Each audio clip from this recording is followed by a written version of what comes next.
Good morning, class. Today we'll be working on Square One Art. This is a nice fundraiser for our local Zepto chapter. You can order this artwork once you have created it and turned it in. We have these nice little frames. We're going to line this up with this black line at the top. And what this does, it gives us a nice border to keep everything on the inside so it does not get chopped off by accident when we turn it in. Now we have this nice frame. We're going to pick an encouraging word. I'm going to do jolly today. That's the way I feel. Jolly. Now our words might overlap once we do the bubble, but it's okay. So you're just going to draw kind of an outline on both sides of your already written letter.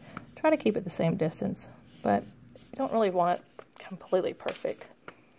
That wouldn't be interesting at all. Do an inside line, outside line. Now see, the L will go behind the O, but that's okay. And you extend it down some. Just gives it more character. Now this L is going to go right along there. And look, we can make this one a little bit longer. And then the Y can go behind this L. Do the inside line. Oop. See, there's no mess ups. That's why you draw it light, so you can erase it. It'll go behind there, behind that one, and up, and then it will be behind the L.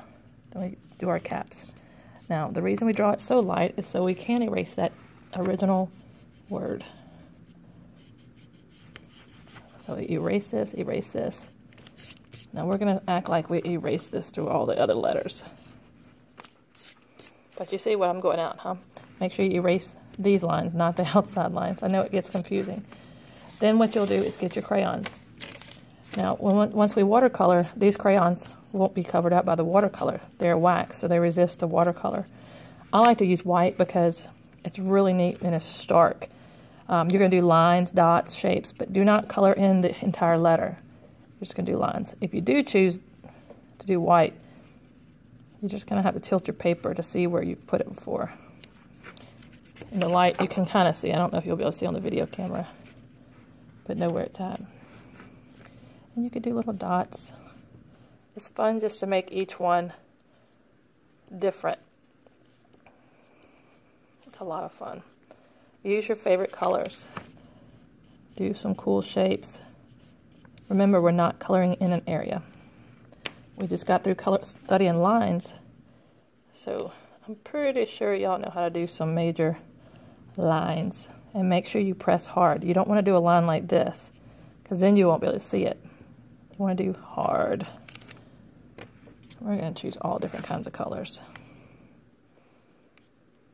The orange looks really good behind a blue watercolor, so keep that kind of stuff in mind. Get some yellow. I like yellow. Yellow is super bright with the dark watercolors also. I'll finish this one up. And so once we have our shapes, do a little extra. Y'all know me. I like to bling it out. Let's make it some pretty colorful lines. One more thing. And once you have these, I want you to get your permanent marker and you're going to outline your letters. Now you don't have to use the big fat one like I'm doing, but I like the big fat line. There's no mess ups. You can always fix these little things. And it just gives your piece of character. But you want to make sure your word is nice and big. And I'm only going to do this first letter just to show y'all.